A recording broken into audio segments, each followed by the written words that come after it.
На что стоит обращать внимание при покупке продуктов? В первую очередь на условия хранения. Товары должны находиться в холодильнике при температуре не выше 6 градусов, а вся продукция стоять на стеллажах и подтоварниках. Храним мы при минус 15, вот этот холодильник минус 17 градусов. Если сильная температура набавится, мы чуть-чуть отключаем его, потому что это мясо минус 5, минус 10 можно хранить свежее.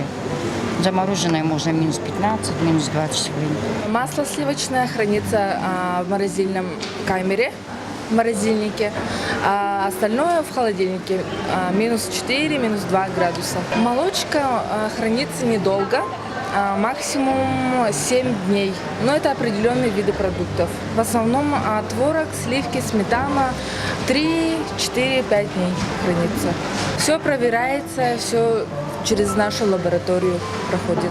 Также не должно быть обезличенных товаров без маркировки. На каждой продаваемой продукции должна быть информация для потребителя. Покупателям при покупке продовольственных товаров в первую очередь необходимо обращать на маркировку продукции. Это то есть информация, которая размещается на каждой упаковке потребительской.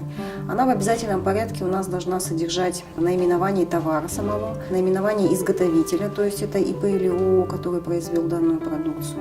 Должно быть указано место его нахождения, в каком стране, регионе, по какому адресу производится данная продукция. Указывается в обязательном порядке состав, если это несколькокомпонентный продукт, дата изготовления, сроки годности обязательно, пищевая ценность, килокалории, жиры, белки, углеводы, количество витаминов, минералов и условия хранения данного товара. Также обязательно все продукты, которые у нас находятся в обороте, должны иметь информацию, если они изготовлены с использованием ГМО, об этом должен стоять знак и обязательно знак ЕАС, который подтверждает качество продукта.